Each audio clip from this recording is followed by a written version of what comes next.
नमस्कार, स्वागत है आप सभी का दूरदर्शन किसान पर। आप देख रहे हैं हमारा खास कार्यक्रम विचार विमर्श। मैं हूं मोनालिसा। इस कार्यक्रम में हम खेती किसानी से जुड़े कुछ अहम विषय को लेकर आते हैं जिसके सभी आयामों पर चर्चा करते हैं। आज भी हम ऐसा ही एक अहम विषय लेकर आए हैं जिसकी वजह से इन दिनों हड़कंप मचा हुआ है। जी हाँ, हमारे देश को सोने की चिड़िया कहा जाता है, लेकिन इन दिनों चिड़ियों यानी कि पक्षियों पर एक बार फिर से मुसीबत आ गई है और इस मुसीबत का नाम है H5N8 वायरस यानी कि बर्ड फ्लू। यहाँ इसका नाम आपने जरूर सुना होगा। हमारे देश में पोल्ट्री फार्मिंग एक बहुत बड़ा बिजनेस है। जितना बड़ा ये व्यवसाय है और जितनी अनगिनत पक्षियों की संख्या इस देश में है, उसे देखते हुए बर्ड फ्लू की जो समस्या है वो और ज्यादा बड़ी नजर आती है। लेकिन सरकार का दावा है कि इसकी पुरजोर तरीके से रोकथाम की जा रही है और बर्ड फ्लू को फैलने से रोका जाएगा। तो किस तरह की समस्या बर्ड फ्लू से है और खास तौर पे उन मुर्गी पालकों को जो मुर्गी पालन करते हैं, उन्हें किस तरह से बचना चाहिए, क्या सावधानियां बरतनी चाहिए, इन सभी विषयों पर आज हम इस कार्यक्रम के दौरान चर्चा करेंगे। लेकिन उससे पहले आइए देख लेते हैं ये फिल्म।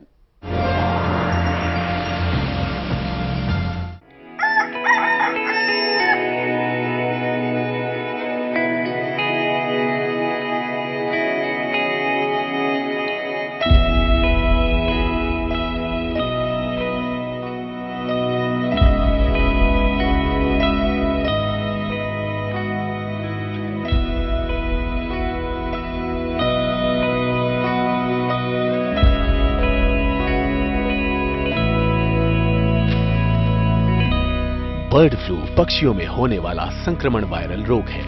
इसके ज्यादातर वायरल इंसानों को संक्रमित नहीं करते, लेकिन H5N1 और H7N9 लोगों में गंभीर संक्रमण फैलाते हैं।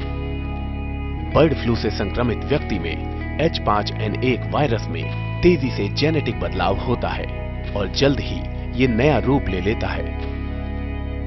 जो किसान मुर्गी पालन का काम करते हैं, उनकी देखभाल करते हैं या फिर जो संक्रमित पोल्ट्री पक्षियों के बीच रहते हैं, उन लोगों में यह संक्रमण तेजी से होता है। पक्षियों और मुर्गियों के मल में इसका वायरस होता है। सूखने के बाद यह हवा के साथ फैलता है और छूने से वायरस मुर्गियों के बीच काम करने वाले इंसान तक आसानी से पहुंच जाता है। यूं तो प्राकृतिक तौर पर हमारे शरीर में इस तरह के वायरस से लड़ने के लिए प्रतिरोधक क्षमता होती है, जिसकी वजह से हम बच जाते हैं। लेकिन बर्ड फ्लू का वायरस ऐसा है जिससे बचने के लिए मनुष्य के पास प्रतिरोधक क्षमता नहीं है। भारत में इसका खतरा सबसे ज्यादा है क्योंकि यहाँ अनगिनत पक्षियों की प्रजातियां हैं। क्योंकि पक्षी हवा में उड़ते हैं, इसलिए ये वायरस हवा के साथ बहुत ही तेजी से पैर पसार लेता है। पंख वाले सभी पक्षियों में इसके संक्रमण की संभावना ज्यादा रहती है। संक्रमण का पता चलते ही प्रशासन संवेदनशील इलाकों में इसके एंटीवायरल यानी टैमीफ्लू का वितरण करता है। टैमीफ्लू वही दवा है जो स्वाइन फ्लू में भी दी जाती है। सभी को पर्सनल प्रोटेक्शन किट बांटे जाते हैं। साइंस की दिन ब दिन होती तरक्की के बावजूद साइंटिस्ट इसके लिए कोई कारगर टीका बनाने में अभी तक कामयाब नहीं हो पाए हैं। बर्ड फ्लू के संक्रमण के दौरान बड़ी तादाद में पक्षी मारे जाते हैं। जागरूकता की कमी की वजह से आमतौर पर लोगों को ये मालूम ही नहीं है कि इस बीमारी की पहचान कैसे की जाए। सिर दर्द, बुखार, खांसी, गला खराब होना, मांसपेशियों में दर्द, सांस लेने में तकलीफ, जोड़ों में दर्द और थकावट बर्ड फ्लू होने का संकेत है। इसकी तेजी से फैलने की वजह लोगों और मुर्गी पालकों में जागरूकता की कमी है। अगर किसानों को इससे बचाव और सावधानी के तरीके मालूम हो तो काफी हद तक इससे सुरक्षित रहा जा सकता है।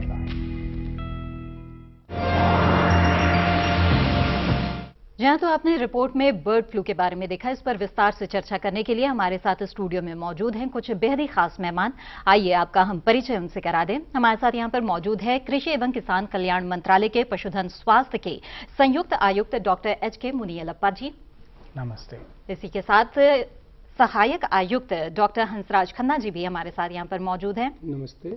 इसके साथ ही भारतीय कृषि अनुसंधान परिषद के उप महानिदेशक डॉक्टर H. रहमान भी हमारे साथ मौजूद हैं। नमस्कार। और इसके साथ ही हमारे साथ मौजूद है नजफगढ़ के एक मुर्गी पालक बलवंत जी। नमस्कार। आप सभी का बहुत बहुत स्वागत है हमारे इस कार्यक्रम में। तो बहुत ही ये अहम विषय है और इसको लेकर जो मुर्गी पालक हैं उनके बीच आशंकाएं बढ़ने लगी है। ऐसे में इसके बारे में हम विस्तार से समझेंगे। मुनियप्पा जी, मैं चाहूंगी कि सबसे पहले आप हमें समझाएं बर्ड फ्लू के बारे में, ये है क्या? ये बर्ड फ्लू ये पक्षियों का बीमारी है, वायरस बीमारी है। पहले बार विश्व में 1878 में इटली में पहला बार रिपोर्ट हुआ। उसके बाद पश्चिम देशों में वो कभी कभी रिपोर्ट हो रहा था। बाद में 1997 में हांगकांग में रिपोर्ट हो गया। उसके बाद 2003 के बाद सारे साउथ ईस्ट एशियन कंट्रीज में रिपोर्ट हो गया। हमारा देश में 2006 में पहले बार फरवरी 18 को रिपोर्ट हो गया महाराष्ट्र स्टेट में जी। उसके बाद कहीं ना कहीं साल में कहीं ना कहीं राज्यों में रिपोर्ट हो रहा है। इस साल में पहले बार जनवरी में त्रिपुरा स्टेट में रिपोर्ट हो गया। उसके बाद मई महीने में कर्नाटक में रिपोर्ट हो गया। अभी ये अक्टूबर 14 को जी। पहले बार दिल्ली में नेशनल जूलॉजिकल पार्क में रिपोर्ट हो गया जी। सो आज तक मतलब मई 2006 से 2016 मई तक H5N1 का रिपोर्ट हो रहा था। पहले बार हमारा देश में H5N8 माइग्रेटरी बर्ड्स में पहले बार रिपोर्ट हो गया। सो उसके बाद वो डिसीज कहीं अलग अलग राज्यों में, ग्वालियर में हुआ, फिर पटियाला पंजाब में हो गया, अभी वो बीमारी केरला में भी हो रहा है। सो इसलिए बहुत मुर्गी मतलब पक्षियों में बहुत नुकसान हो रहा है जी। बिल्कुल, यानी कि देश के अलग अलग हिस्सों में पिछले एक दशक से अगर हम देखें तो इस तरह के मामले सामने आते रहे हैं। खन्ना जी, हमें ये समझाया, जैसे कि बता रहे हैं हमें मुनियप्पा जी कि ये वायरस से फैलने वाली बीमारी है, तो किस तरह के वायरस हैं और क्या ये सभी खतरनाक है, जानलेवा हैं? जैसे कि नाम से पता चलता है, बर्ड फ्लू एक वायरस है। ये बहुत ही खतरनाक वायरस है। इसमें दो तरह के प्रोटीन होते हैं, एक H और एक N। ये दोनों प्रोटीन मिलकर ही इस वायरस का कैरेक्टर निर्धारित करते हैं। अच्छा। अलग अलग इसमें लेवल्स होते हैं, अलग अलग नंबर होते हैं। H10 तक होते हैं और N9 तक होते हैं। अच्छा। ये अलग अलग जगह पे जिस तरह से भी वायरस में मिलते हैं उसके अकॉर्डिंगली उस वायरस की डिजीज क्षमता जो होती है, रोग पैदा करने की ताकत जो होती है, वो निर्धारित करती है। अच्छा। और जैसे मानव में, मनुष्यों में एक विश्व स्वास्थ्य संगठन है, ऐसे ही पशुपालन में भी पशुओं के रोगों के बारे में निर्धारित करने के लिए, गाइड करने के लिए विश्व स्वास्थ्य संगठन है, जिसका नाम कहते हैं OI, जिसके नाम से कहा जाता है। उसने निर्धारित किया कि H5 और H7 जो भी वायरस होंगे वो हाईली पैथोजेनिक यानी ज्यादा खतरनाक कहे जाएंगे। और उसके अलावा कोई भी H वायरस जिसमें मृत्यु दर 60% से ज्यादा हो जाती है, उसको भी हाईली पैथोजेनिक कहा जाएगा जी। और इसके अलावा जहां तक बात है इस वायरस की, ये वायरस कुदरती तौर से जंगली और प्रवासी पक्षियों में पाया जाता है। अच्छा। उन पक्षियों के शरीर में रहता है और उनमें अक्सर ये बीमारी पैदा नहीं करता है। बहुत कम अवसर ऐसे मिलते हैं जब ये उन पक्षियों में भी बीमारी पैदा करते हैं। आमतौर पे ऐसे पक्षी दूसरे देशों में जाते हैं और वहां पे जाकर ये बीमारी फैला देते हैं जी। बिल्कुल। रहमान जी, यहाँ पर आपसे मैं जानना चाहूंगी कि जो H5N8 वायरस के बारे में बात है, वो किस तरह के पक्षियों में पाया जाता है और क्या सिर्फ पक्षियों में ही पाया जाता है कि कुछ और भी जीव जंतु हैं जिनमें पाया जाता है? H5N8 बात पहली बार रिपोर्ट हुआ है हमारे कंट्री में। ये वायरस 72 तक माइग्रेटरी बर्ड्स में मिलते हैं और पहली बार हमारा देश में जो आए हो, पहली बार रिपोर्ट हुआ है माइग्रेटरी बर्ड में। और इसका जो जांच पड़ताल के बाद, ये जांच पड़ताल हमारा एक विशिष्ट अनुष्ठान है जो भारतीय कृषि अनुसंधान परिषद के अंतर्गत है, national institute of high security animal diseases. जो भोपाल में स्थापित है, उसे हमने जांच पड़ताल के बाद देखा है कि पहले जो रिपोर्ट हुआ है H5N1 ये वायरस नहीं है, ये एक दूसरी तरफ का वायरस है जो हम बोलते हैं H5N8। ये वायरस बेहतर तक जनरली ज्यादातर हमारा जो माइग्रेटरी बर्ड होता है उससे होता है, और जो हमारा चिकन है, जो पक्षी है देश का, उसमें ये नहीं मिलते हैं। अभी तक हमारा ये देश में 4-5 प्रदेश में ये डिजीज रिपोर्ट हुआ है।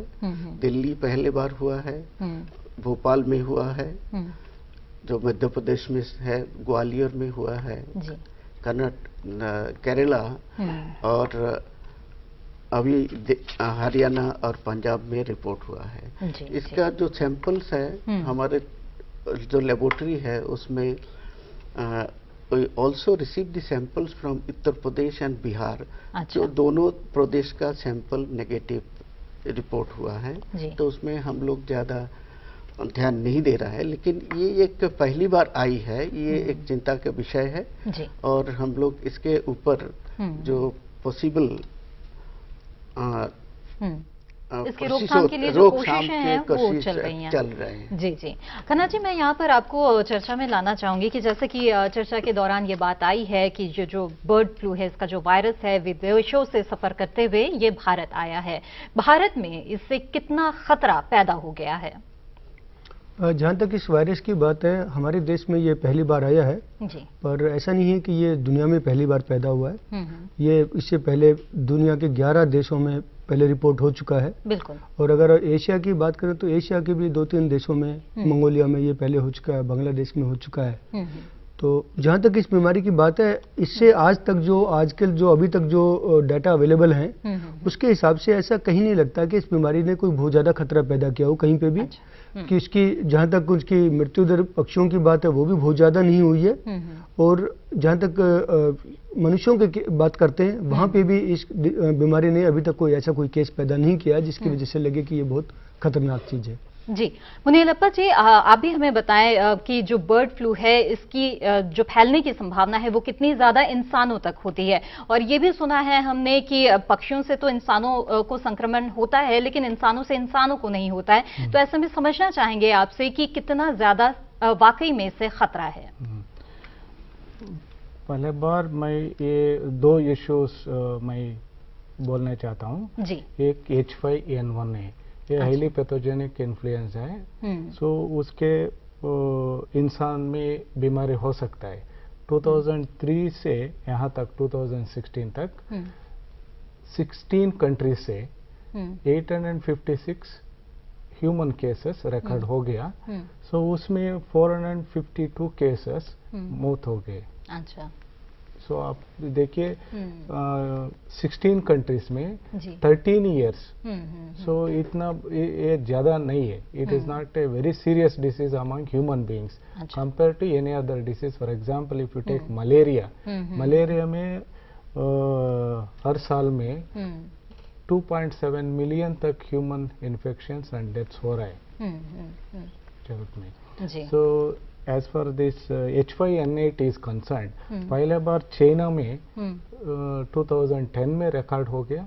उसके बाद 2013-14 में साउथ कोरिया, जापान, उसके बाद 2014 में 9 कंट्रीज में रिपोर्ट हो गया। बाद में 2015 में 12 कंट्रीज में रिपोर्ट हो गया।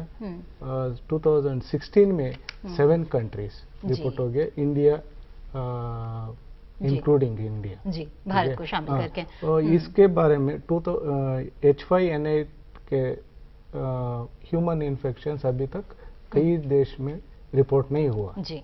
ओनली पक्षियों में, माइग्रेटरी बर्ड्स एंड डक्स में हो रहा है। अच्छा, चलिए, ये तो राहत की बात है कि इंसानों को बहुत ज्यादा खतरा इससे नहीं नजर आ रहा है। बलवंत जी, इंसानों को तो चलिए बहुत ज्यादा खतरा नहीं है, लेकिन जब मुर्गियों को यानी पक्षियों को जब इसका संक्रमण होता है तो वो फैलता जाता है, यानी कि वो बाकी मुर्गियों को भी हो जाता है। क्या इससे जो मुर्गी पालक है उसकी चिंताएं बढ़ जाती है? कितनी चिंता का ये विषय है?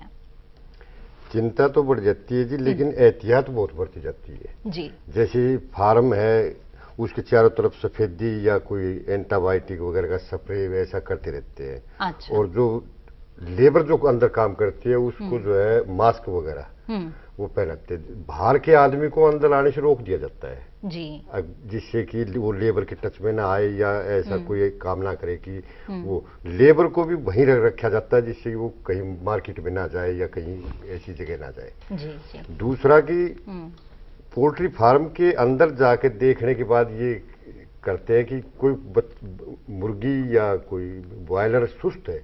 अच्छा। उसको पकड़ लेते हैं। अच्छा। पता चल जाता है पूरे फार्म में आप घूमोगे तो पता चल जाता है कि भाई ये मुर्गी सुस्त है। उसके मुंह से रार निकलेगी, उसकी आंखों पे सोजन आ जाएगा। उसको हम डिस्ट्रॉय कर देते हैं। अच्छा। खड्डा रखते हैं फार्म पे कि उसमें या तो डाल देते हैं, उसके चारों तरफ हम एक वो दवाई वगैरह डाल देते हैं जिससे कि बाहर उसका निकलने का फैसला। और जो व्हीकल जाते हैं उनके जैसे चूना डाल देते हैं, ब्लीचिंग पाउडर डाल देते हैं जिससे कि उसके टायरों से भी वो बाहर ना जाए। जी, बलवंत जी काफी जागरूक हैं आप और बहुत सारे उपाय आप एहतियाती तौर पर अपनाते हैं। हमें बताएं कि आप मुर्गी पालन के व्यवसाय से कितने समय से जुड़े हुए हैं? हमें 25 साल हो गए जी मेरे को। जी जी। और इसमें मतलब कोई ऐसा डिजीज अब तक हमने तो नजर आया नहीं जी। अच्छा। बाकी एहतियात इसमें मतलब बहुत ही, क्योंकि ये एक रोजगार है जी, इसलिए इसकी तो दिन रात एहतियात बढ़ती जाती है जी। और डॉक्टरों के टच में रहते हैं। बाकी हमें एडवाइजरी मिलती रहती है जी। अच्छा। कृषि विज्ञान की तरफ से जी कि वहाँ हमारे डॉक्टर वगैरह जाते रहते हैं कि भाई ये करो ये करो। बाकी मास्क वगैरह पहन लेते हैं, ग्लव्स वगैरह पहन लेते हैं। और वहाँ जो है अगर कोई खुले में मुर्गा लेने आता है उसको नहीं दिया जाता जी। अच्छा। उसकी एंट्री बंद हो जाती है। भाई यहाँ कोई बीमारी, क्योंकि जब मुर्गा खुलेगा जी, मुर्गा खुलेगा उससे जो वायरस निकलेगा वो और फैलेगा, इसीलिए उसको हम दफन कर देते हैं। बिल्कुल, तो ये अच्छी बात है कि आपको अब तक किसी तरह की समस्या का सामना नहीं करना पड़ा है और एहतियात आप बरतते हैं। कन्ना जी, आप हमें इसके लक्षण के बारे में बताएं कि अगर किसी के पास पोल्ट्री फार्म है तो किस तरह के लक्षण हैं जो इन पक्षियों में नजर आते हैं, ताकि जो किसान है, जो मुर्गी पालक है, वो सचेत हो जाए। एहतियात, जैसा कि देवेंद्र जी ने बताया, सबसे पहले तो मैं बलवंत जी की बात पे कहूंगा, एहतियात जो उन्होंने बताया बहुत अच्छी बात बताई है। जी जी। सबसे बड़ा बचाव का तरीका एहतियात है। और जहां एहतियात है वहां पे बहुत कम ऐसे अवसर मिलते हैं जहां ये बीमारी आई हो या आने के मौके होते हो। ये एक बहुत अच्छी बात इन्होंने बताई है किसान भाइयों के लिए। जहां तक लक्षणों की बात है, जैसा कि इन्होंने बताया कि आप अपने फार्म में जब घुसते हैं तो आपको खुद नजर आ जाता है कि कौन सी मुर्गी सुस्त है, कौन सा ब्रॉयलर बीमार है। उसको देख के ही आप सावधान हो जाते हैं, उसके हिसाब से आप एक्शन लेना शुरू करते हैं। उसको अलग कर देते हैं, उसका पोस्टमार्टम वगैरह करवाते हैं अगर वो मर जाता है तो। अच्छा। और उसके अलावा जो उसके लक्षण नजर आएंगे उसमें आपको पक्षी सुस्त नजर आएगा, उसको पंख थोड़े से बिखरे हुए नजर आएंगे, बिल्कुल साफ नहीं दिखाई देंगे, बिखरे नजर आएंगे। आंखें सूजी हुई नजर आएंगी, मुंह से चोंच से लार गिरती नजर आएगी। अच्छा। और उसको तेज बुखार होता है पक्षी को, और सांस लेने में उसको सबसे ज्यादा दिक्कत होती है। ये अच्छा। खास तौर से इस बीमारी के लक्षण हैं जो किसान भाई देखते ही पहचान सकते हैं। जी बिल्कुल।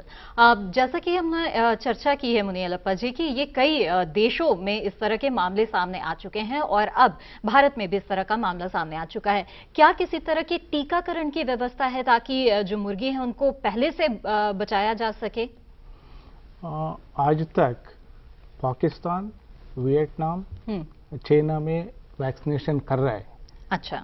अभी तक हमारे देश में वो नेशनल एक्शन प्लान है, preparedness for control and containment of avian influenza 2015 revised जी। उसमें हम ये स्टैंपिंग आउट पॉलिसी अडॉप्ट किया है। सो वही कर रहा है जी। वो अभी वो आज तक हम देख रहे हैं डिसीज कई राज्यों में हो रहा है, मगर अभी एक्सपर्ट्स कमेटी बन चुका है। एक्सपर्ट कमेटी क्या डिसीजन देगा उसके साथ हम क्या कर सके आगे।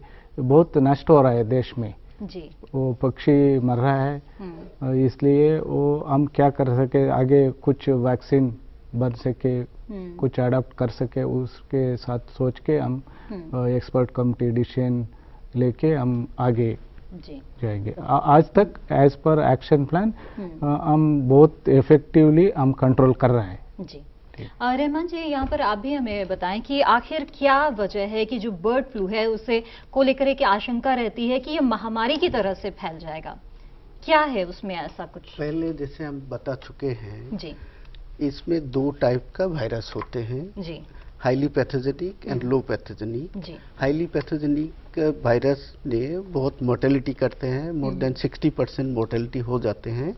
और ये जो H5N8 वायरस है ये आपका हाईली पैथोजेनिक ग्रुप में आते हैं। तो इसलिए हम लोग ऑलरेडी प्रिकॉशन ले चुके हैं और बहुत सारे फार्मर्स और जो स्टेक होल्डर्स है, बड़े बड़े कंपनीज है, बड़े जो इंडस्ट्रियलिस्ट है, सभी को हमने ये एडवाइजरी दे चुके हैं।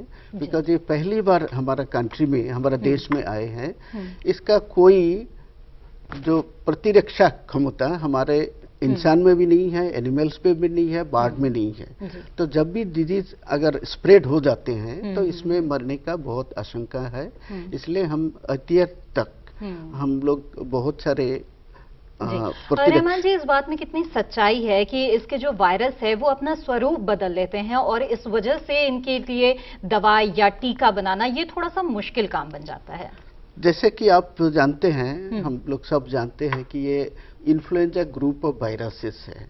इन्फ्लुएंजा ग्रुप वायरस का एक कैरेक्टरिस्टिक्स है, बहुत जल्दी जल्दी म्यूटेशन हो जाते हैं। अच्छा। और एक वायरस जैसे H5N8 हम अब रिपोर्ट कर रहे हैं, तो इसका वो भी एक लक्षण है कि ये जल्दी जल्दी म्यूटेट होके दूसरा धारण कर सकते हैं। इसलिए जो वायरस से हम वैक्सीन प्रोड्यूस करते हैं और बनाते हैं, वो नेक्स्ट टाइम जब ये डिजीज आएंगे वो थोड़ा रूप बदल चुके होंगे। तो इसलिए हमने ये वायरस का वैक्सीन जनरली रिकमेंड नहीं करते हैं। अच्छा।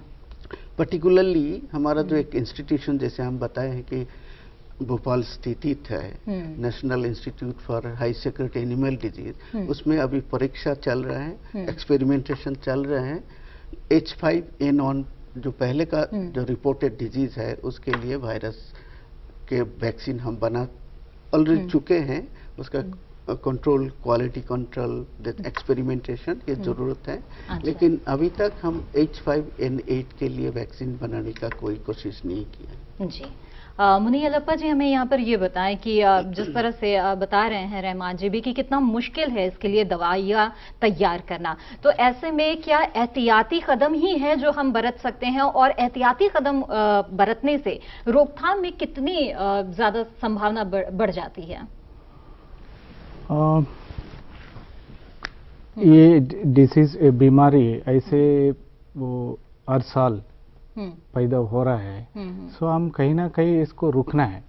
कुछ नया मेथड्स, अभी स्टैंपिंग आउट पॉलिसी कभी आइसोलेटेड प्लेसेस में होगा, उसी टाइम हम स्टैंप आउट करके, डिसइंफेक्ट करके, सैनिटाइज करके वो कंट्रोल कर सकते हैं। अच्छा। कि कई जगह में बहुत डेंसिटी ऑफ पॉपुलेशन बहुत ज्यादा हो गए और मतलब कहीं इक्का दुक्का मामले आए तो उसे उसकी रोकथाम की तो संभावना है, लेकिन अगर बड़े पैमाने पर इस तरह के मामले सामने आ जाते हैं, wherever there is a huge population, वो स्टैंपिंग आउट पॉलिसी का बहुत नुकसान होगा। अच्छा। और germplasm, for example some pure lines, वो बहुत कॉस्टली होता है। डे ओल्ड चिक कास्ट ये 2000 रुपीज होता है। बाहर देशों से हम इंपोर्ट कर रहे हैं, तो मान लीजिए वहाँ बर्ड फ्लू हो जाएगा, क्या बहुत नुकसान हो जाएगा। इसलिए हम कर सकते हैं, ऐसे नहीं है। Only thing, so efforts are required, efforts are required in the scientific manner. Already वही रिकमेंडेशन भी कर रहा है, wherever it is necessary we can go for vaccination. It is not that vaccine is banned for this. So if you look at the huge economic जो टीकाकरण है वो band नहीं है, मतलब प्रतिबंधित नहीं है। नहीं, FAO रेकमेंड कर रहे हैं, वो ही रेकमेंड कर रहे हैं। Only thing, the standards and the facility for manufacturing vaccine should have the basic requirements as per the recommendations. अच्छा, चलिए, जो बातचीत से अब तक समझ में आती है बात वो ये है कि भारत में ठीक है बर्ड फ्लू के मामले पाए जा रहे हैं, लेकिन बहुत ज्यादा चिंता का ये विषय नहीं है, बहुत ज्यादा गंभीर ये समस्या अब तक हुई नहीं है। लेकिन बेहतर है कि एहतियात बरता जाए, सावधानी बरती जाए, ताकि जितने मामले आ भी रहे हैं उसे फैलने से रोका जाए, उसकी रोकथाम की जाए। तो किस तरह के एहतियाती कदम और बरतने की आवश्यकता है, सरकार की तरफ से किस तरह के प्रयास किए जा रहे हैं, ये भी हम जानेंगे कार्यक्रम में। लेकिन फिलहाल वक्त हो चला है एक छोटे से ब्रेक का, बने रहें हमारे साथ।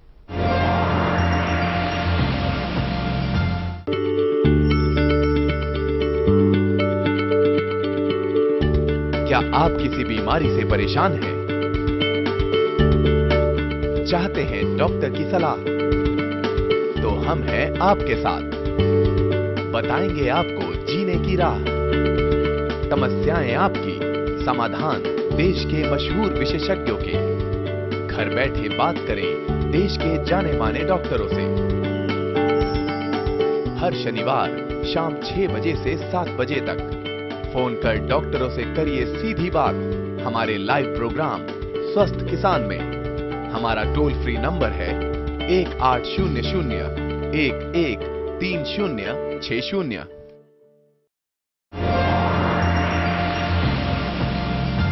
ब्रेक के बाद आप सभी का फिर से स्वागत है। आप देख रहे हैं विचार विमर्श। विचार विमर्श में आज हम चर्चा कर रहे हैं बर्ड फ्लू के बारे में, इससे होने वाले खतरे और इससे बचाव के तरीकों के बारे में। केंद्र सरकार ने भी कई तरह के प्रयास शुरू कर दिए हैं। इसकी रोकथाम के लिए एक मॉनिटरिंग कमेटी भी बनाई गई है और भी किस तरह के प्रयास किए जा रहे हैं इस पर हम चर्चा करेंगे, लेकिन उससे पहले देखते हैं ये फिल्म।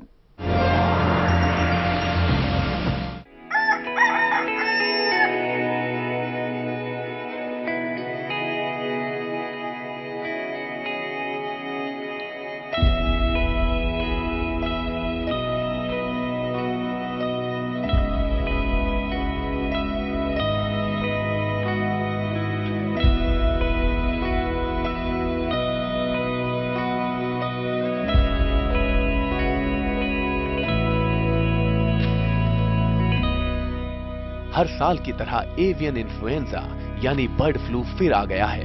इस बार इससे निपटने के लिए केंद्र ने कमेटी का गठन किया है जो बर्ड फ्लू को मॉनिटर करेगी। राज्य सरकारों को बर्ड फ्लू से निपटने के लिए कैसे काम करना है, इसका संचालन ये कमेटी करेगी। सभी बर्ड सैंक्चुरीज को फिलहाल बंद रखने की हिदायत दी गई है। दिल्ली और ग्वालियर में जो पक्षी मारे गए हैं उनमें बर्ड फ्लू का H5N8 वायरस मिला, जो कि H5N1 की तरह इंसानों के लिए खतरनाक नहीं है। फिर भी इसके लिए कुछ गाइडलाइंस जारी की गई है जिससे बचा जा सकता है। जो किसान कुक्कुट पालन का काम करते हैं, अगर उनकी मुर्गियां मरती हैं तो जल्द ही पास के किसी कंट्रोल रूम में जाकर सूचना दें।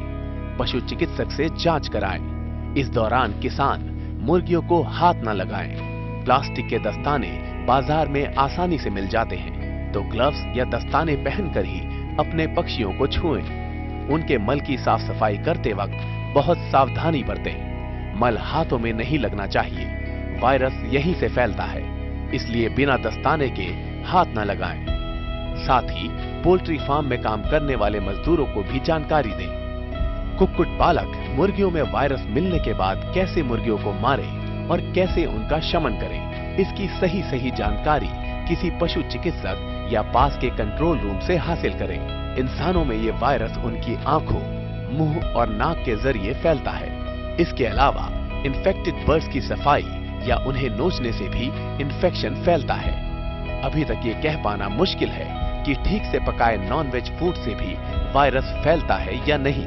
अगर बर्ड फ्लू का सही से इलाज न करवाया जाए तो ये वायरस बढ़कर कई अंगों को फेल कर सकता है, इसलिए सावधानी जरूरी है।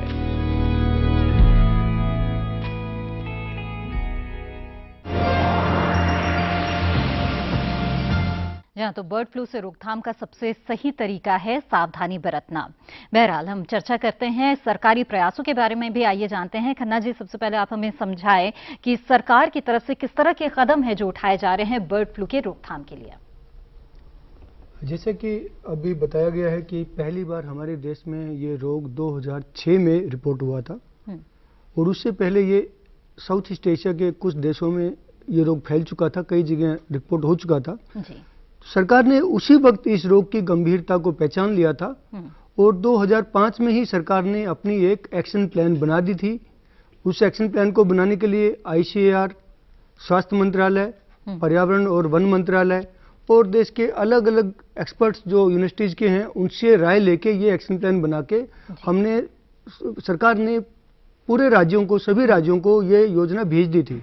उस योजना में अलग अलग स्टेप्स के क्या क्या काम करना है वो सब निर्धारित किया गया है।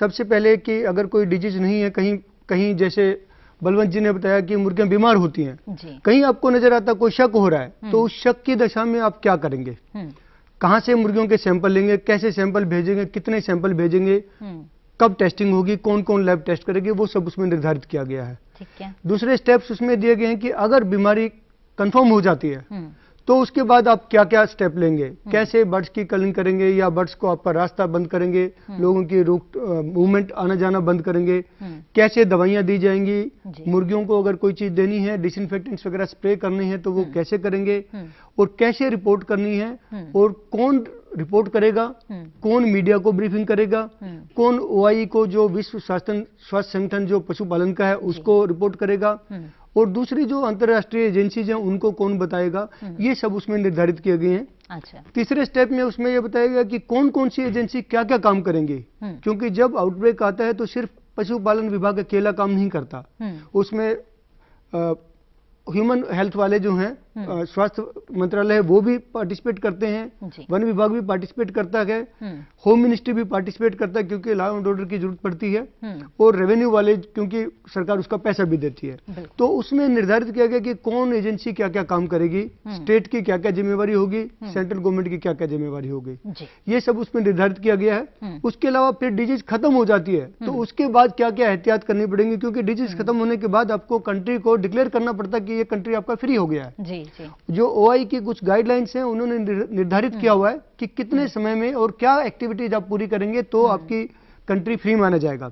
वो सब हमारी इस एक्शन प्लान में बनाया हुआ है, रखा गया है। और ये एक्शन प्लान 2005 में बनाई थी, उसके बाद 2006 में जब हमारे यहाँ बीमारी हुई तो जो एक्सपीरियंसेस हमने गेन किए, कुछ चीजें ऐसी थी जो हमें पहले पता ही नहीं थी, तो उस एक्सपीरियंस के बेस पे हमने उसको फिर रिवाइज किया। अच्छा। फिर हमने उसको 2012 में रिवाइज किया, फिर 2015 में फिर हमने रिवाइज किया। सरकार समय समय पर जो अंतर्राष्ट्रीय रिसर्च होती है, खोज होती है, और जो एक्सपीरियंसेस होते हैं उसके बेस पे इसको समय समय पर रिवाइज करती रहती है। और ऐसी ही एक प्लान पशुपालन के अलावा जो ह्यूमन हेल्थ है, अच्छा, उनकी तरफ से भी कि ह्यूमन केसेस के लिए क्या करना होगा, उन्होंने भी बनाई हुई है। बिल्कुल। तो चरणबद्ध तरीके से किस तरह से इस मामले से निपटा जाए, इसके लिए पूरा प्लान तैयार किया गया है। मुनियप्पा जी, जैसा कि खन्ना जी ने बताया है कि सरकार ने चरणबद्ध तरीके से काम किया है और अनुभव के आधार पर साल दर साल उसमें और सुधार भी किए हैं, तो इसके परिणाम किस तरह के नजर आ रहे हैं, हमें बताएं। परिणाम इफेक्टिवली डिसीज तो कंट्रोल हो रहा है। अच्छा। कहाँ कहाँ वो रिपोर्ट हो गया, अभी वो कंट्रोल इफेक्टिवली कंट्रोल हो रहा है, और दूसरा जगहों के स्प्रेडिंग के लिए अवकाश नहीं है उधर। इस साल में ये H5N8 माइग्रेटरी बर्ड से स्प्रेडिंग हो रहा है। अच्छा। जो विदेशी पक्षियां आती हैं उनके जरिए ये फैल रहा है, इसलिए थोड़ा ये कंट्रोल के लिए थोड़ा प्रॉब्लम हो रहा है। अच्छा। अलग अलग जगह में एक ही टाइम में रिपोर्ट हो रहा है। ठीक है।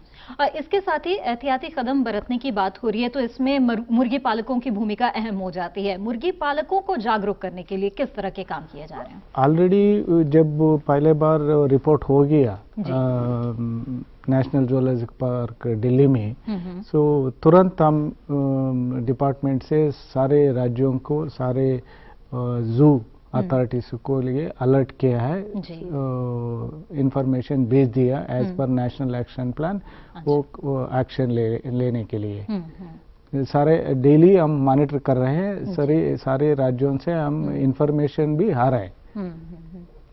जी बलवंत जी, यहाँ पर आप बताएं कि जो सरकारी प्रयास हो रहे हैं, आपके नजरिए से उसका कितना परिणाम मुर्गी पालकों को मिल रहा है? ये जी ज्यादातर प्रवासी जो पक्षी आते हैं ना जी, ये जो समुद्र इसके तालाब के किनारे पाते हैं जहाँ पानी होता है, ये प्रजनन के लिए आते हैं सर्दियों के आसपास या ऐसी जगह। तो ये जलवायु परिवर्तन होते होते आते हैं। अच्छा। काफी दूर से आते हैं, कभी कहीं रहते हैं, कभी कहीं रहते हैं, काफी टाइम लेके ये आते हैं, और ज्यादा इतर उसमें होता है ये। और उसके टच में जब आते हैं वो मोर्टलिटी वहां हो जाती है। उसके बाद ये फिर पोल्ट्री फार्म ज्यादा है इस देश के अंदर, पोल्ट्री फार्म उसमें ज्यादा ये पकड़ करता है जी। लेकिन सरकार की तरफ से एडवाइजरी जारी होती है जी। दूसरा कि फार्मर एक इसको अपना रोजगार लेके चलता है जी। वो इतना है कि टीवी भी देखता है, डीडी किसान है जी, हाँ। या और भी टच में जैसे डॉक्टर हैं, उनके टच में हो जाता है वो, जब ये पता चलता है किसान को कि ये बीमारी आने वाली है जी। उसके बाद वो उनके टच में हो जाता है, और फार्म पे मतलब जैसे एक विजिट करता है तो 3-4 विजिट करेगा, क्योंकि ये एक वायरस ऐसा है कि ये एकदम इफेक्ट डालता है जी। और अगर उसको तुरंत पकड़ लिया जाए तो वो काफी कंट्रोल में आ जाता है। जैसे बाहर को सफेदी कर दी या चूना डाल दिया या कुछ स्प्रे कर दिया, डॉक्टर के संपर्क में चले गए जी। और ये जो मुर्गियां हैं ये 3-4 कैटेगरी की है जी। एक तो बॉयलर होता है जो खाने के लिए होता है, जो चिकन वगैरह, बटर चिकन, तंदूरी चिकन, ये होता है जी। ठीक है। दूसरा एक लेयर होती है जो अंडा देती है जी, जिसकी लाइफ है 80 हफ्ते। और जो खाने वाला चिकन है इसकी होती है 40-42 दिन होती है जी इसकी। ठीक है। दूसरा होता है पेरेंट्स, जिसका अंडा होता है वो हैचिंग करके अंडे से बच्चा निकाल के जिससे बॉयलर पाला जाता है जी। और एक होता है जी जो ये जैसे इसका गडरी ये वगैरह ये रखते खुले में घूमते हैं वो, ये होता है जी। ज्यादातर उनसे ये फैलता है जी। यहाँ पर रहमान जी आप भी हमें जरा बताएं कि जो लोग मुर्गी खाते हैं या अंडे खाते हैं उनके मन में भी ये डर रहता है कि बर्ड फ्लू फैलने लगा है या उसकी रिपोर्ट आने लगी है, तो कहीं इसके सेवन से भी बर्ड फ्लू का संक्रमण उन्हें भी ना हो जाए। क्या ऐसा होता है, या फिर पकाने के बाद जो है जो मुर्गी का सेवन करते हैं वो नहीं संक्रमण होता है? जैसे हम बता चुके हैं, अभी तक जो देशों में ये पहली बार रिपोर्ट हुआ है, 11-12 देश में ये डिजीज पहली बार रिपोर्ट हुए हैं। कहीं देश में ये मनुष्य का रोग का रिपोर्ट नहीं है। ठीक है। तो हमारा देश में अभी तक कोई चिकन में भी ये डिजीज नहीं दिखाई दे, जो खाने का, जो बलवान जी बोल रहे हैं, खाने का और अंडा देने का मुर्गियां है, उसमें भी ये रिपोर्ट नहीं हुआ है। तो उसके हमारा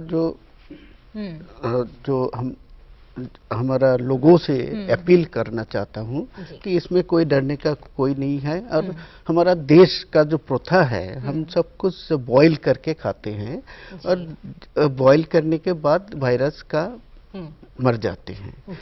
अभी एक और डॉक्टर खन्ना और डॉक्टर मुनियालापाल बोल चुके हैं कि हमारा देश में एक ही लेबोरेटरी है जिसमें इसका वायरस का कैरेक्टराइजेशन करते हैं, वो भोपाल स्थित है, आईसीआर का ऑर्गेनाइजेशन है। तो पहले क्या होते थे, बहुत सारे देश जो हम लोग डिस्कस कर चुके हैं ऑलरेडी, तो बहुत सारे स्टेट से, राज्यों से सैंपल आना शुरू हो गया था, तो उसका भी एक लिमिट होता है। अच्छा। इसलिए हमने अभी डिसाइड करके रखा है कि जो पहले हमारा देश में वो संस्थान के बिना भी जी। और 6 संस्थान ऐसा है जिसमें नॉर्थ ईस्टर्न में है, साउथ में है, सेंट्रल इंडिया में है, नॉर्थ इंडिया में है, एक लेबोरेटरी है, उसमें पहले सैंपल जाएंगे। अगर वो S5 का जो नमूना परीक्षण करेंगे पॉजिटिव होता है, उसके बाद ही आएंगे। उसका सैंपल लेने के लिए एक प्रोसेस होता है, जैसे हमारा खन्ना जी बता चुके हैं, एक्शन प्लान है। एक्शन प्लान के मुताबिक सैंपल हमारा वो लेबोरेटरी आना जरूरी होता है। हमारा एक मीटिंग हुआ था, एक कमेटी बैठे थे, उस कमेटी में डिसाइड कर लिए हैं वेटरनरियन जो काम करते हैं, जो टेक्नीशियन काम करते हैं, उसके लिए कोई ट्रेनिंग भी दिया जाएगा। तो exact sample, appropriate sample for testing of the virus should be sent to the laboratory। कर चुके हैं हम लोगों ने। बिल्कुल खन्ना जी, आपने एक्शन प्लान का जिक्र किया था और उसमें बताया था कि किस तरह से जो परीक्षण है वो किया जाता है। सैंपलिंग के बारे में भी हमें जरा बताएं, और लक्षण के बारे में भी आपने बताया था कि ये पता कैसे चले कि किन पक्षियों में इसके जो लक्षण है वो दिखने लगे हैं। ऐसे में जो मुर्गी पालक है उन्हें क्या करना चाहिए? जब सबसे पहले वो किसी लक्षण को देखते हैं तो उन्हें कहाँ रिपोर्ट करनी चाहिए, क्या करना चाहिए? जैसे कि आपने लक्षण के बारे में बताया, कभी भी जो हमारी एक्शन प्लान है वो साफ साफ ये लिखती है, बताती है, समझाती है कि कभी भी अगर कहीं पक्षियों में कोई बीमारी नजर आती है जी।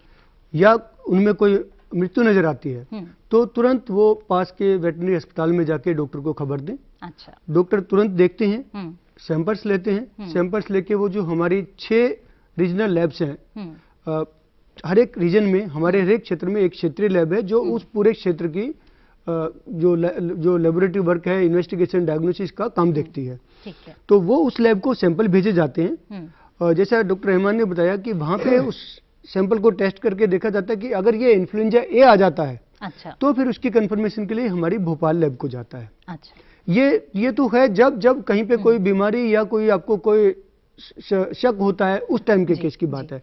उसके अलावा भी राज्य सरकारों को निर्देश है हमारी एक्शन प्लान के हिसाब से कि वो रेगुलरली हर एक एरिया से, पोल्ट्री से, वाइल्ड बर्ड से, जो वेट मार्केट जो होते हैं उनसे, इवन इंटरनेशनल बॉर्डर से, और जहां पे कोई बर्ड सेंचुरी वगैरह होती है उनके एरिया से, और उन एरिया में जो पोल्ट्री है उनसे वो सैंपल्स लेते हैं और लेबोरेटरीज को, रीजनल लैब्स को भेजते रहते हैं। वो लैब्स उनको टेस्ट करती रहती है, और जहां अगर कोई डिजीज का शक होता है वहीं पे अकॉर्डिंग टू एक्शन प्लान हम एक्शन लेते हैं। जी बिल्कुल, यानी कि परीक्षण, निगरानी, इन सब चीजों की व्यवस्था एक्शन प्लान के तहत सरकार ने किया हुआ है। और दावा है सरकार का कि इस जो मुसीबत है बर्ड फ्लू नाम की, इस मुसीबत से छुटकारा पा लिया जाएगा। उसकी रोकथाम के लिए पुरजोर कोशिश चल रही है, इसलिए घबराने की आवश्यकता नहीं है। इस पर और भी ज्यादा विस्तार से हम चर्चा करेंगे। अगर किसी तरह की हानि मुर्गी पालकों को होती है तो उसके लिए क्या कुछ उपाय है सरकार के पास, ये भी हम जानेंगे। लेकिन कार्यक्रम में फिलहाल वक्त हो चला है एक छोटे से ब्रेक का। बने रहे हमारे साथ। जहां दिग्गज दौड़ाते हैं अपना दिमाग, ढूंढते हैं सामयिक सवालों के जवाब, खेती किसानी के मुद्दों पर मंथन का मंच,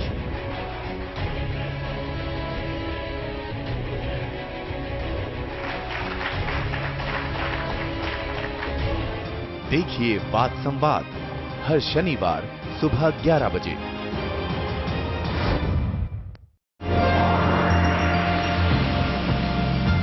ब्रेक के बाद आप सभी का फिर से स्वागत है। आप देख रहे हैं विचार विमर्श। विचार विमर्श में आज हम चर्चा कर रहे हैं बर्ड फ्लू से होने वाले नुकसान और इसके बचाव के उपायों के बारे में। साथ ही सरकारी प्रयास किस तरह के हो रहे हैं। जी हां, सरकार के स्तर पर काफी प्रयास किए जा रहे हैं इसकी रोकथाम के लिए। आइए उसकी एक झलक देखते हैं।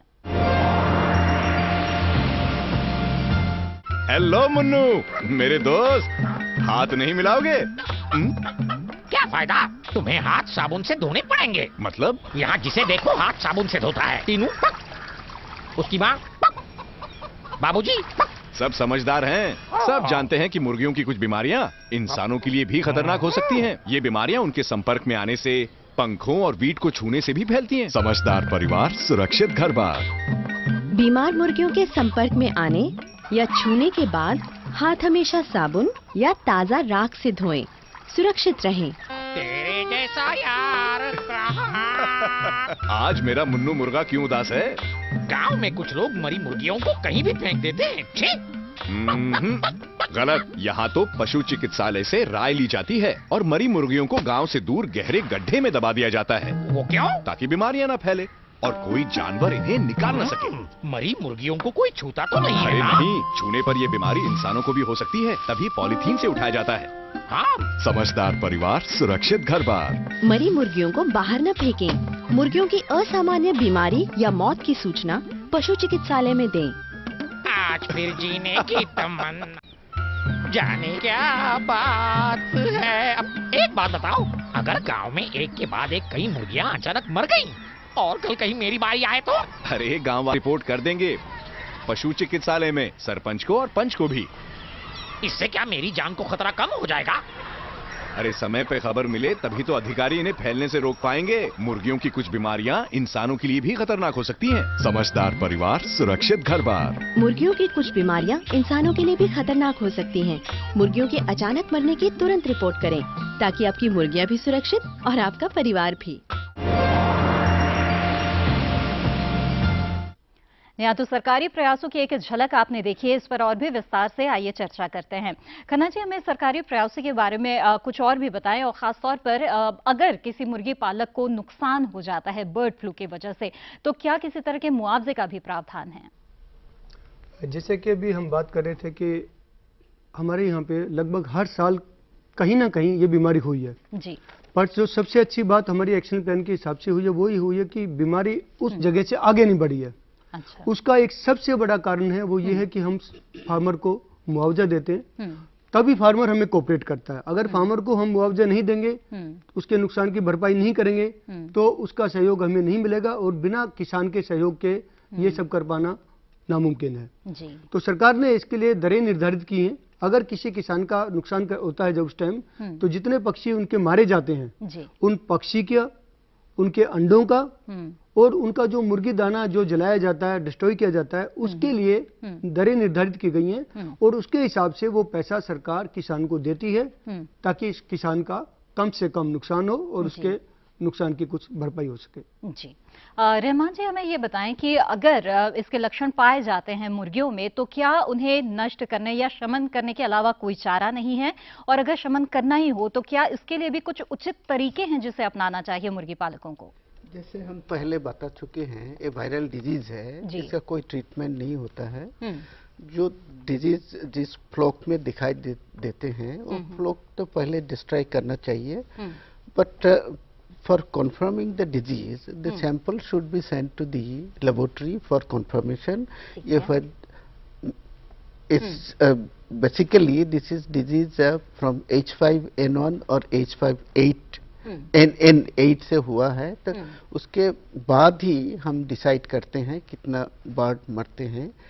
जैसे आप जानते हैं कि ह्यूमन में भी इन्फ्लुएंजा हो जाते हैं एवरी टाइम, तो this virus is very frequently mutated and होता है, इसलिए पहली बार हमारा होता है तो इसलिए डिस्ट्रॉय करना बहुत जरूरी होता है।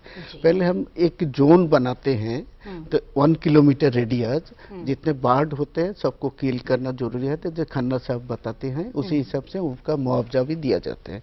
उसके बाद भी एक 10 किलोमीटर रेडियस में एक सर्वेलेंस जोन बनाते हैं, उसमें हम सैंपल कलेक्ट करते हैं, कलेक्ट करके उसका कंप्लीट मॉनिटरिंग एंड सर्वेलेंस बोलते हैं, हम उसको करते हैं जो whether this disease has been spread to further other area में हो रहा है कि नहीं। On that basis after some period that again we test 15 days, 21 days, 28 days, इसी तरह का 3 महीने तक ये टेस्ट चलते हैं।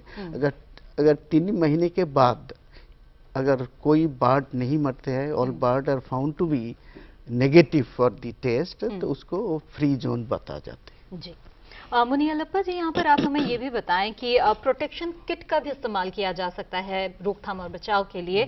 किस तरीके से ये किट प्राप्त किया जाता है और इसका इस्तेमाल कैसे करना चाहिए?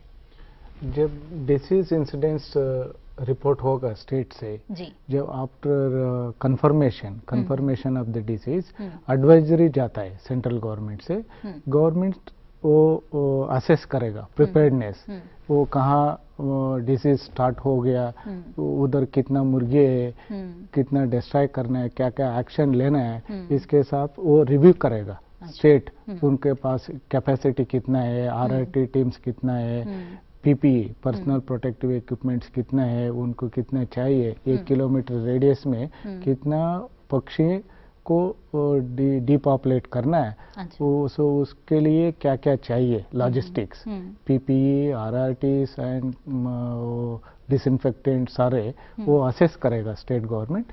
State government will provide all the requirements for the RRTs. अच्छा, ठीक है। खन्ना जी, आप इसमें और भी कुछ जोड़ना चाहते हैं प्रोटेक्शन किट के इस्तेमाल को लेकर? किसानों को कोई खास सुझाव? जैसा कि बताया गया है कि ये सरकार प्रोटेक्शन जो पर्सनल प्रोटेक्शन इक्विपमेंट्स हैं ये स्टेट गवर्नमेंट खरीदती है जी। भारत सरकार समय समय पर स्टेट गवर्नमेंट्स की को निर्देश देती रहती है और उनकी क्वांटिटी और उनकी प्रिपेयर्डनेस उनको असेस करती रहती है। उनके अलावा उनको ये भी हिदायत दी जाती है कि वो अपनी कुछ रिक्वायरमेंट के हिसाब से कुछ किट्स अपने पास रखें और इमरजेंसी के लिए एक सप्लायर आइडेंटिफाई करके रखें कि जब जरूरत पड़े तो वो उनको सप्लाई कर सकें। तो ये भी सरकार ने प्रावधान रखा होता है और जब भी कभी भी कहीं भी कोई बीमारी होती है उस टाइम पे खास तौर से, अदरवाइज ये रूटीन प्रोसेस है, बीच बीच में होता रहता है, हम वीडियो कॉन्फ्रेंसिंग करके स्टेट्स की रिक्वायरमेंट्स देखते हैं, उनकी प्रिपेयर्डनेस असेस करते हैं। अच्छा, क्या खास चीजें होती हैं इस किट में, अगर कुछ बता सकें हमें? इस किट में 5 आइटम होते हैं। अच्छा, एक मुंह पे लगाने के लिए मास्क, ठीक है, क्योंकि सांस के जरिए ये फैलता, ताकि मुंह में कुछ ना जाए, सांस में ना जाए, क्योंकि खास तौर से ये खास तौर से बीमारी सांस से ही जाती है। ठीक है। उसके अलावा एक नाक पे रखने के लिए एक N95 मास्क होता है, स्पेशल वो होता है, वो उससे सारी हवा छन के जाती है अंदर, वो वायरस उसमें नहीं जा सकता। अच्छा। उसके अलावा ऊपर से नीचे तक पहनने के लिए कंप्लीट कवर होता है। अच्छा। कंप्लीट कवर वो आपके पाँव से लेके ऊपर तक जाता है, पूरा कंप्लीट सिंगल पीस होता है वो। अच्छा। उसके अलावा पैरों में पहनने के लिए शूज होते हैं, शूज कवर हो गए, और एक हेड गियर होता है। अच्छा। उसका मतलब ये है कि आपका पूरे का पूरा बॉडी, पूरी की पूरी बॉडी कवर्ड होती है, यानी आप किसी भी तरह से संपर्क में ना आए मुर्गियों के, किसी भी तरह जी, से। जी। तो ये कंप्लीट गियर होता है ऊपर से नीचे तक। अच्छा बलवंत जी, अब चूंकि ये ठीक है, एक जैसे की बात समझ में आ रही है कि संपर्क में नहीं आना चाहिए, क्योंकि अगर संपर्क में आते हैं तो इस वायरस के फैलने का खतरा है, मल के छूने से भी वायरस के फैलने का खतरा है। तो क्या मुर्गी पालन में इस तरह के उपाय अपनाए जा रहे हैं, या कुछ और आपको लगता है उपाय अपनाए जाने की जरूरत है ताकि जो मुर्गी पालक है वो इससे बच सके? उपाय अपनाए जा रहे हैं जी, लेकिन क्या है जी, अगर कोई वायरस आ भी जाता है जी, तो उसको जब तक डॉक्टर क्लियरेंस नहीं देता, जैसे डिस्ट्रॉय कर दी मुर्गी जी, जब तक डॉक्टर क्लियरेंस नहीं देता कि भाई ये वायरस फ्री आपका फार्म हो चुका है, जब तक चाहे वो 2 महीने लगो 3 महीने लगो, वो मुर्गी नहीं डालता जी। अच्छा। और एहतियात के तौर पर जैसे एक स्प्रे करता है, जैसे फार्मोलिन है और है उनका, वो 2 कर देगा। लेबर आसपास जितने फार्म है उनसे अपनी रिपोर्ट ले लेगा, भाई कहीं और तो नहीं है, उसके बारे में एहतियात बढ़ी जाती है। बाकी बलवंत जी, आपने बड़ी अच्छी बात बताई है कि आपको कभी ऐसी समस्या नहीं आई है, यानी कि एहतियात आप बहुत बेहतर तरीके से अपनाते हैं। इसलिए चलते चलते कुछ एक सुझाव हमारे जो मुर्गी पालक है उनको आप दें। मतलब एहतियात बरते और फार्म पे विजिट करे और डीडी किसान को ज्यादा देखे, क्योंकि ये और किसानों को भी कहना चाहता हूँ जो फसल बोते हैं या टमाटर बोते हैं वो भी यहाँ से ज्ञान ले सकते हैं, जी जी, जिससे कि जागरूकता बेहद है। जागरूकता से ही इंसान मतलब वो हो सकता है, आदमी आगे बढ़ सकता है। अगर जागरूक नहीं है और वो वैसे ही भटकता रहेगा तो उसको लॉस भी होगा, और आगे अगर वो बढ़ने की कोशिश करेगा तो उसका अगले लोट में भी लॉस होगा जी। टमाटर में जैसी बीमारी आ गई जी, फिर इधर ये किले और लगा दीजिए, उसके बाद उसमें भी चली जाएगी वो कीटाणु। इसलिए एहतियात बहुत ही जरूरी है जी। दूसरा, इस बर्ड फ्लू से कोई घबराने की जरूरत नहीं है, क्योंकि हमारे ये पका के खाया जाता है, और कोशिश होती है फार्मर की ऐसा बीमारी हो तो वो कृषि विज्ञान में या किसी डॉक्टर से टच में होता है, वो बीमार पक्षी को कभी भी मंडी नहीं भेजता। जी, बहुत अच्छी जानकारियां आप लोगों से मिली है इस कार्यक्रम के दौरान, बहुत बहुत धन्यवाद। और मुझे उम्मीद है कि जितने भी मुर्गी पालक हैं, बाकी किसान हैं, उन लोगों को बहुत सारी जानकारियां मिली होंगी जिससे उन्हें लाभ होगा।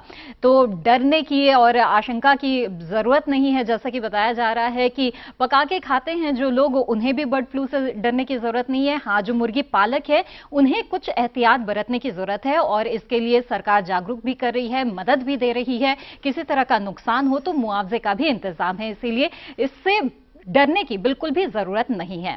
इसी के साथ दूरदर्शन किसान के इस खास कार्यक्रम विचार विमर्श में बर्ड फ्लू पर आज जो हमने चर्चा की है, इसमें बस इतना ही। हमें दीजिए इजाजत, अगले सप्ताह फिर आपसे मुलाकात होगी किसी और नए विषय के साथ। तब तक के लिए दीजिए इजाजत, नमस्कार।